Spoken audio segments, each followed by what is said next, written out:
পৃথিবীর ইতিহাসে সহিহ হাদিসের আলোকে 4 জন শিশু সন্তান জবান খুলে ছোট্টবেলায় দুধ পান অবস্থায় কথা বলেছিল।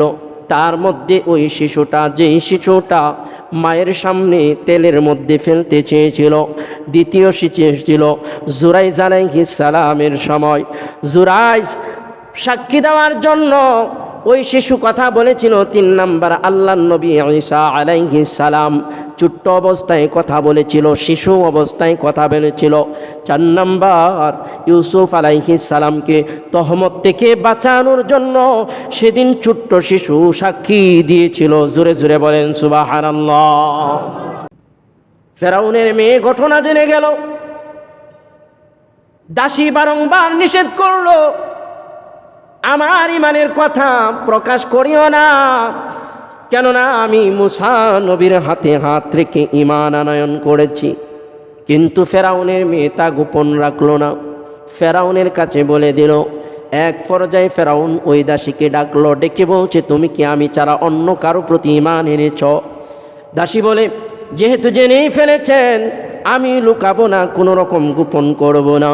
আমি আমার আল্লাহর প্রতি ঈমান এনেছি, যিনি আসমানের মালিক, জমিনের মালিক, সমস্ত পৃথিবীর মালিক, সমস্ত মখলুকের মালিক, আপনারও মালিক, আমারও মালিক, ওই রবের প্রতি ঈমান এনেছি। জোরে জোরে বলেন সুবহানাল্লাহ। ফেরাউনের মাথা নষ্ট হয়ে গেল। কত বড় স্পর্ধা তোমার! আমার অনুমতি ছাড়া অন্য কারো প্রতি ঈমান এনেছ, আমি দেখব তোমার ওই রব তোমাকে কেমন করে বাঁচায়, তোমার ওই রব তোমাকে কেমন করে বাঁচায়। আল্লাহ বলে, এ বনি ইসরাঈল, এখান থেকে শিক্ষা নাও, তোমাদেরকে কত নিয়ামত দিয়েছিলাম, তোমাদেরকে কত নিয়ামত দিয়েছিলাম। তারপরে যখন তোমরা নিয়ামতের অকৃতজ্ঞতা প্রকাশ করেছ, তখনই তোমাদের উপর লাঞ্ছনা, অপমাননা, অপদস্থ হয়েছে। মুফাসসিরিনে কেরাম বর্ণনা করেন, ফেরাউন এবার সেনা সৈন্যদেরকে নির্দেশ দিল, মহিলাকে ধরো, তার সন্তানাদিগুলোকে সামনে আনো। ওই মহিলার ছোট্ট ছোট্ট বাচ্চাগুলোকে সামনে আনা হলো। একটা কড়াইয়ের মধ্যে তেল ঢেলে কড়াইয়ের তেলটা গরম করা হলো। টক বক করতে শুরু করলো তেল।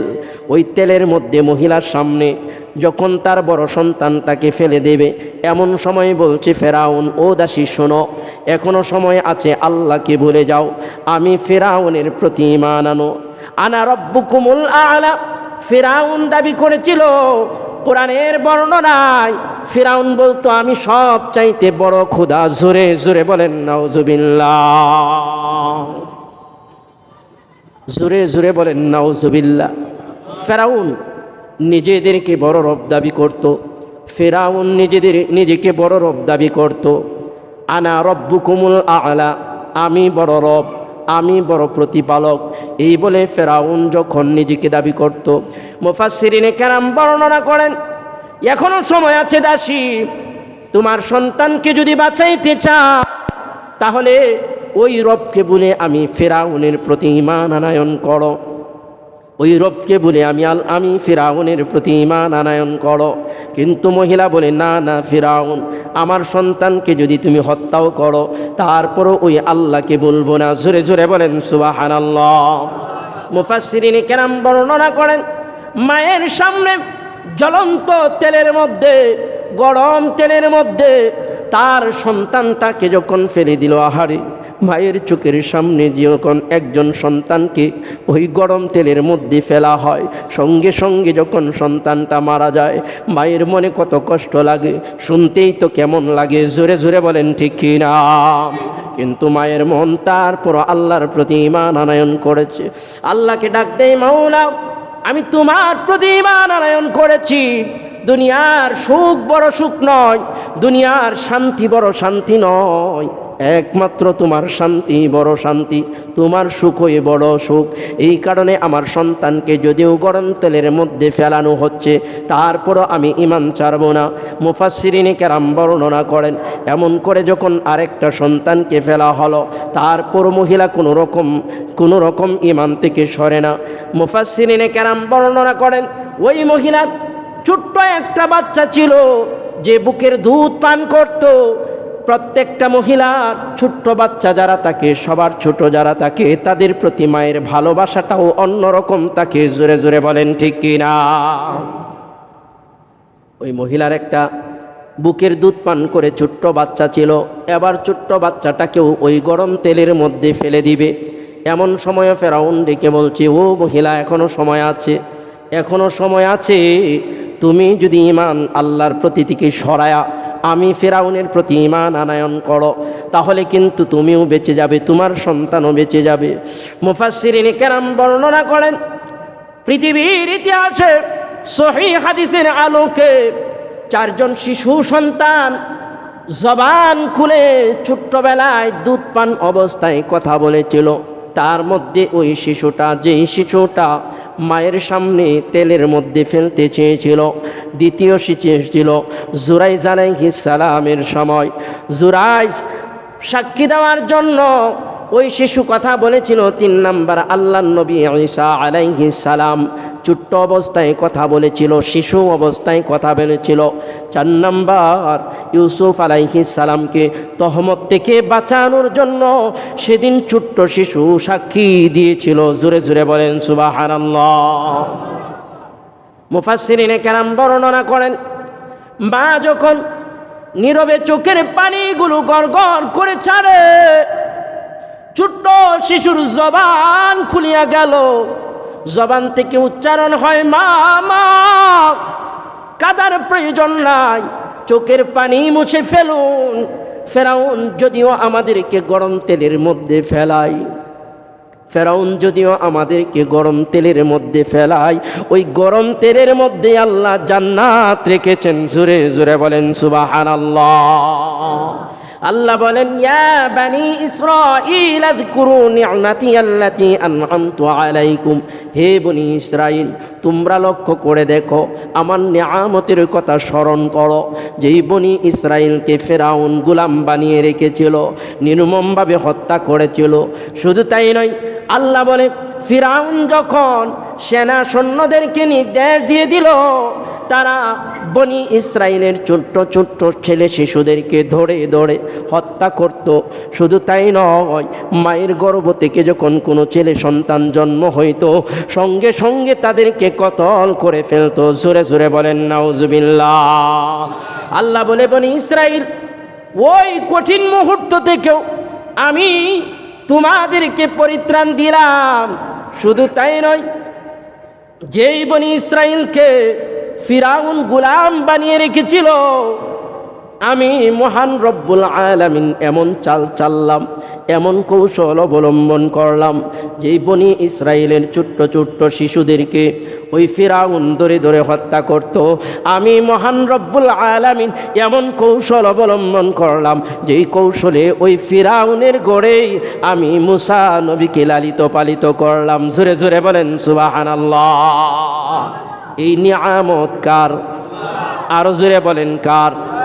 আল্লাহ বলেন, ইয়া বানি ইসরাঈল আযকুরু নি'মাতি আল্লাতী আন'আমতু আলাইকুম ওয়া আন্নী ফাদ্দালতুকুম আলাল আলামিন। হে বনি ইসরাঈল, তোমাদের নিয়ামতের কথা স্মরণ করো। আমার পক্ষ থেকে যেই নিয়ামত প্রাপ্ত হয়েছিল, ওই নিয়ামতের কথা স্মরণ করো। আমি ফিরাউনের কবল থেকে তোমাদের শিশু সন্তানদেরকে হেফাজত করেছিলাম। ফিরাউনের কবল থেকে গোলামের জিঞ্জির ছিঁড়েছিলাম। ফিরাউনের কবল থেকে তোমাদেরকে ওই নদী পার করে হেফাজত করেছিলাম। তারপরও আমার কৃতজ্ঞতা কেমন করে তোমরা ভুলে যাও? আমার নিয়ামতের কথা কেমন করে ভুলে যাও? এই কারণে আল্লাহ বলেন, ইয়া বানি ইসরাঈল, হে বানি ইসরাঈল, আমার নিয়ামতের কথা স্মরণ করো। যখন ফিরাউন তোমাদেরকে গোলাম বানিয়ে রেখেছিল, আমি যখন নবী মুসাকে নির্দেশ দিলাম, ওয়াইদ নাদা রব্বুকা মুসা আনিতিল কওমাল যালিমিন, হে মুসা ওই জালেম সম্প্রদায়ের কাছে যাও। আল্লাহর নবী মুসা আলাইহিস সালাম যখন ফিরাউনের কাছে গেল, ফিরাউনের কাছে যাইয়া বলছে, ফিরাউন, একমাত্র রব হলো আল্লাহ, আল্লাহ ছাড়া কোনো মাবুদ নাই, আল্লাহ ছাড়া কোনো রব নাই, সব কিছুর মালিক আল্লাহ, তোমারও মালিক আল্লাহ, আমারও মালিক আল্লাহ। তাহলে তুমি প্রভুত্ব মনুষ্যত্ব দাবি করেছো এটা ভুলিয়া যাও, তাওবা করে এক আল্লাহর প্রতি ঈমান আনয়ন করো। আল্লাহর নবী মুসা আলাইহিস সালামের দাওয়াত গ্রহণ করা তো দূরের কথা, বরঞ্চ ফিরাউন আল্লাহর নবী মুসা আলাইহিস সালামের সাথে টক্কর দিতে চাইল। কেমন টক্কর দিতে চাইল? কুরআনুল কারীমের 19 নম্বর পারা সূরাতুশ শুআরার মধ্যে বিস্তারিত আলোচনা করেছেন। বিস্তারিত বলার সুযোগ নাই, শুধু আল্লাহ জানাইতে চাই মহান রব্বুল আলামিন বনি ইসরাইলকে কেমন নিয়ামত দিয়েছিলেন, বনি ইসরাইলকে কেমন নিয়ামত দিয়েছিলেন। যারা নিয়ামতের কদর করে না, শুকরগুজার করে না, তাদের কাছ থেকে নিয়ামত ছিনায়া নেন কে?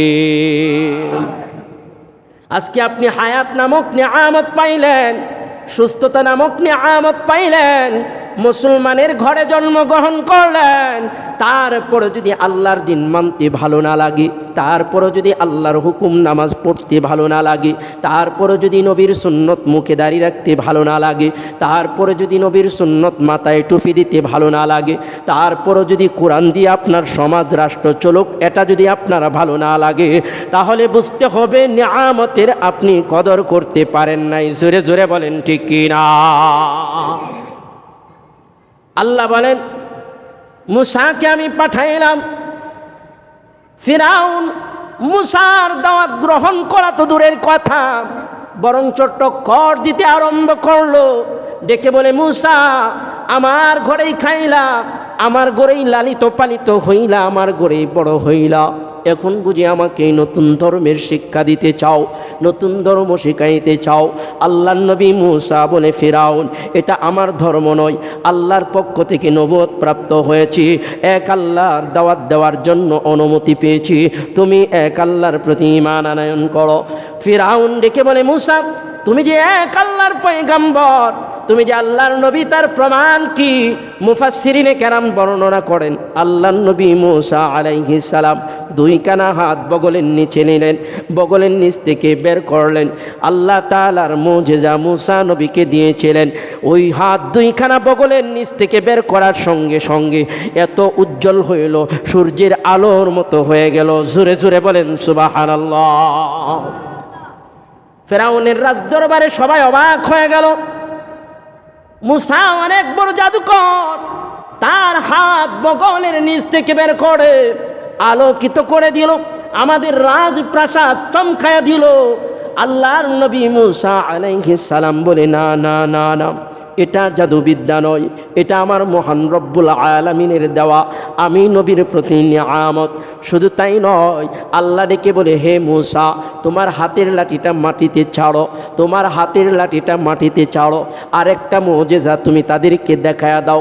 মুফাসসিরিনে কেরাম বর্ণনা করেন আল্লাহর নবী মুসা আলাইহিস সালাম যখন হাতের লাঠিটা মাটির মধ্যে রাজপ্রাসাদের মধ্যে নিক্ষেপ করলো, সঙ্গে সঙ্গে বিশাল অজগর সাপ পরিণত হয়ে গেল। জোরে জোরে বলেন আল্লাহু আকবার।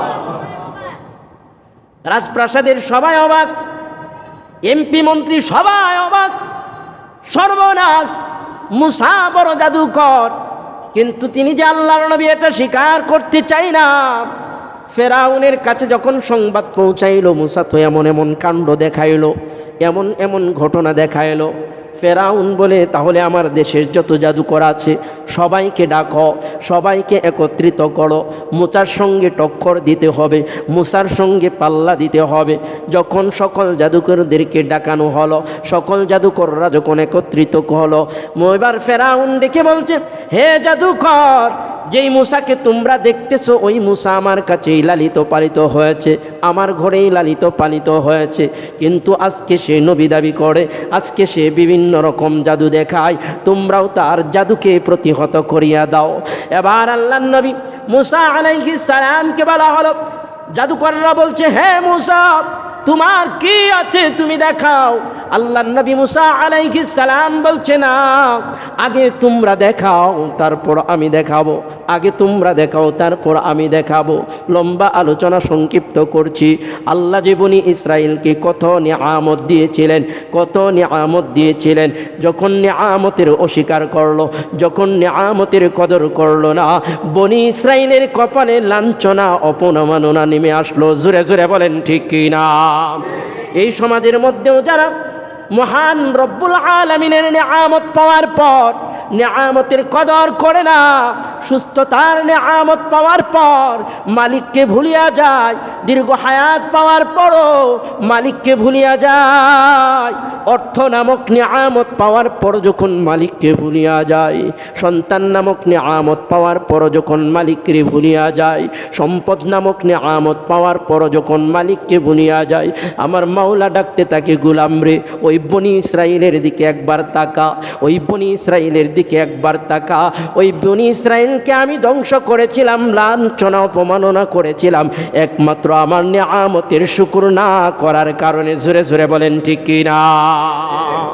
তাহলে নিয়ামতের শুকর আদায় করার দরকার আছে না নাই? জোরে বলেন আছে না নাই? সন্তান নামক নিয়ামত দিয়েছেন কে? আরো জোরে বলেন কে? কিন্তু আমাদের সন্তানদেরকে আল্লাহর সঙ্গে পরিচয় করাই অনেকেই করাই না। জোরে বলেন ঠিক কি না?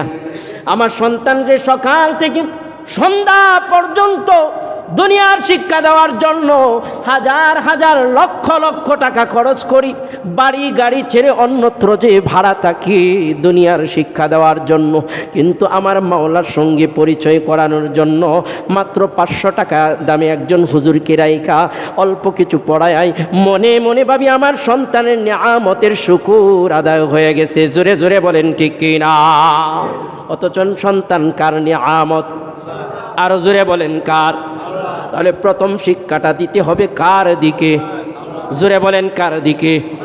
কিন্তু আমরা জানি মানি না। জোরে বলেন ঠিক কি না?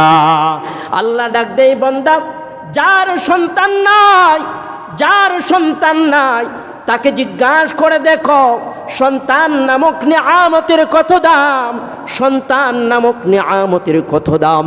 ওই লোকটাকে জিজ্ঞাসা করে দেখো। কিন্তু তুমি তো নিয়ামত পাইছ, তাই নিয়ামতের কদর করতেছ না।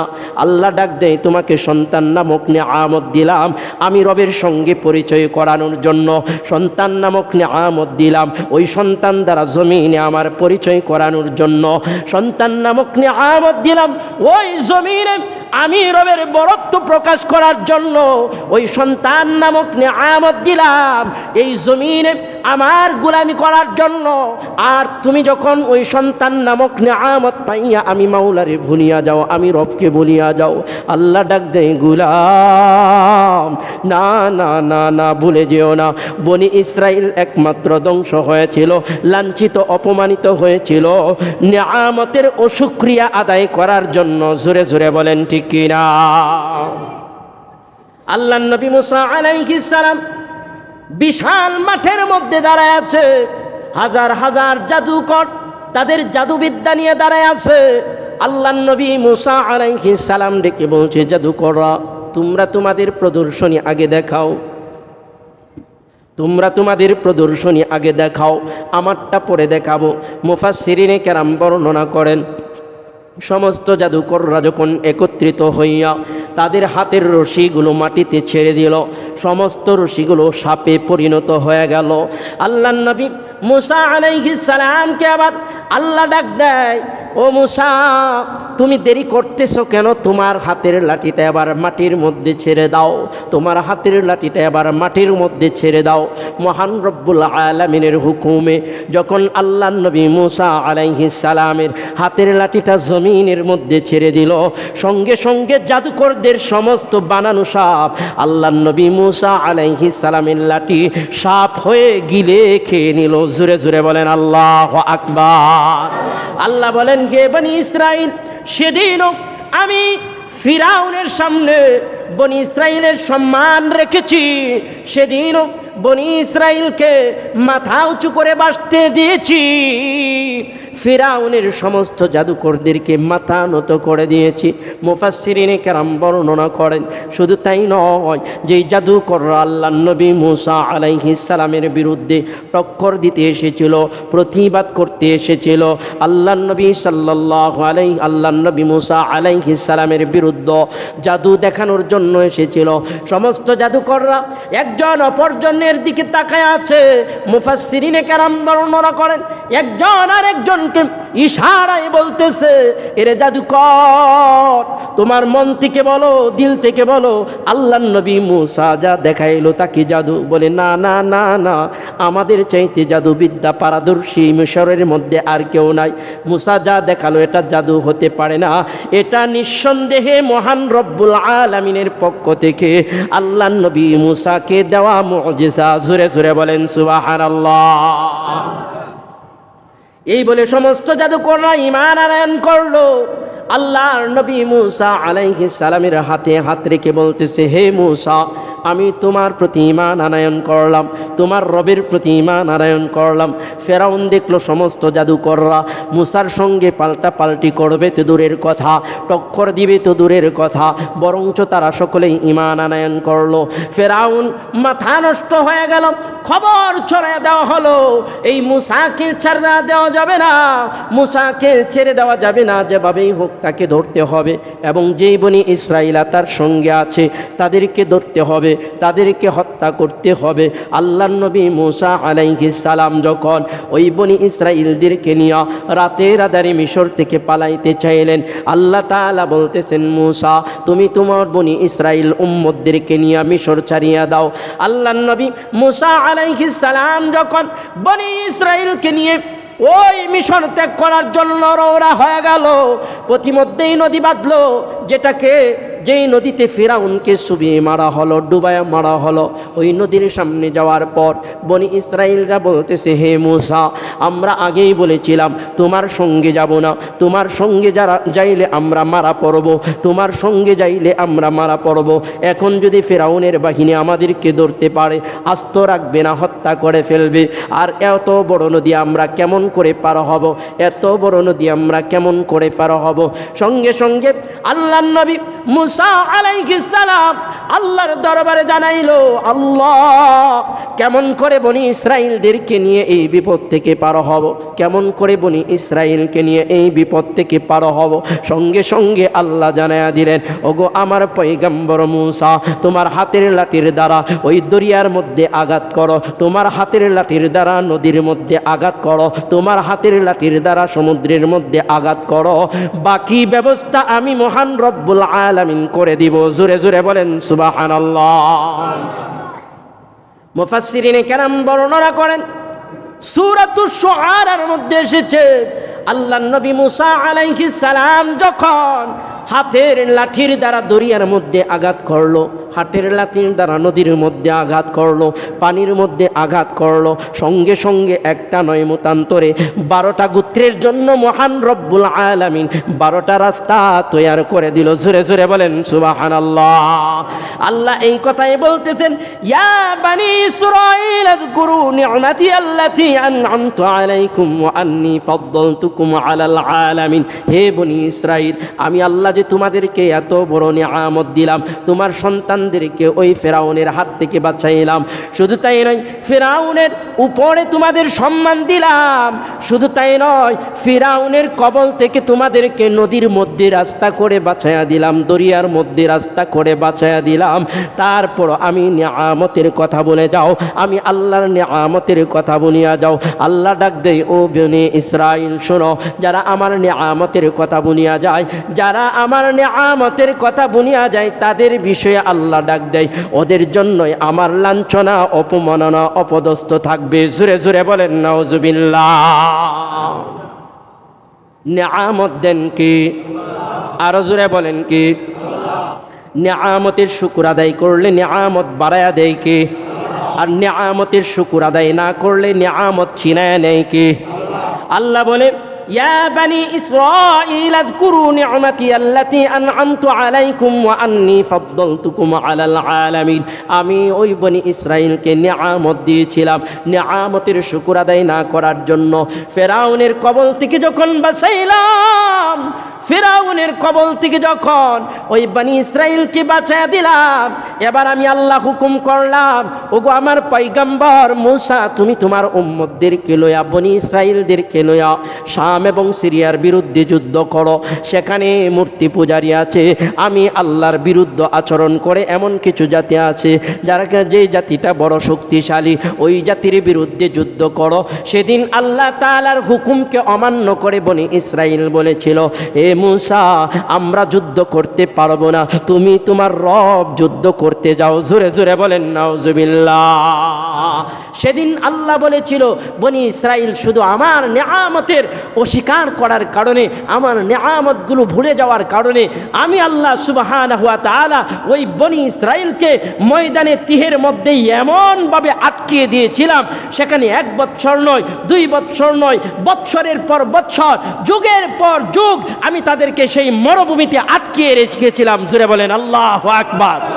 আল্লাহ বলেন, বর্তমান সময়েও যেই মানুষগুলো আমার নেয়ামত পাওয়ার পরও আমি আল্লাহর দ্বীনে বাস্তবায়ন করে না, আমি আল্লাহর দ্বীন সমাজে বাস্তবায়ন হোক, সমাজে বাস্তবায়ন হোক, রাষ্ট্রে বাস্তবায়ন হোক, পরিবারে বাস্তবায়ন হোক, এই জিনিসটা যেই মানুষগুলো চায় না, আল্লাহ বলেন ওই মানুষগুলোকেও আমি এই জমিনে তাগুতের বাতিলের গোলাম বানায় রাখি। জুড়ে বলেন ঠিক কিনা? যা আমরা গত 16-17 বছরে দেখেছি। জুড়ে বলেন ঠিক কিনা? আমাদের মুখগুলো এমনভাবে বন্ধ হয়ে গিয়েছিল, দিনকে দিন বলা, সাদাকে সাদা বলা, কালোকে কালো বলা, হককে হক বলা, বাতিলকে বাতিল বলা, সত্যকে সত্য বলা, মিথ্যাকে মিথ্যা বলা, সেটা পর্যন্ত আমাদের বন্ধ হয়ে গিয়েছিল। জুড়ে বলেন ঠিক কিনা? এটা শুধু একটাই মাত্র কারণ, আল্লাহ যেই নিয়ামত দিয়েছে সেই নিয়ামতের যথাযথ কদর না করা। জুড়ে বলেন ঠিক কিনা? এই কারণেই সুখ শান্তি পেতে হলে আল্লাহর নিয়ামতের যথাযথ কদর করার দরকার আছে না নাই? জোরে বলেন আছে না নাই? যেই সম্পদ নামক নিয়ামত আল্লাহ দান করেছেন সেই সম্পদের কদর করার দরকার আছে না নাই? যেই সন্তান নামক নিয়ামত আল্লাহ দান করেছেন সেই সন্তান নামক নিয়ামতের কদর করার দরকার আছে না নাই? অবশ্যই আছে। আল্লাহ তাআলা আমাদেরকে যেন ওই বনি ইসরাইলের মতো না হয়ে পরিপূর্ণ ইমানদার, খাঁটি ইমানদার হয়ে মহান রব্বুল আলামিনের নিয়ামতের পরিপূর্ণ শুকুর আদায়কারী হিসাবে আল্লাহ কবুল করে নেই। সকলে বলি আমিন। আমরাও যেন খাঁটি ইমান নিয়ে, পিওর ইমান নিয়ে দুনিয়া থেকে যাইতে পারি, সেই তৌফিক যেন আল্লাহ তাআলা আমাদেরকে দান করেন। সকলে বলুন আমিন। ওয়া আখিরু দাওয়ানা আনিল হামদুলিল্লাহি রাব্বিল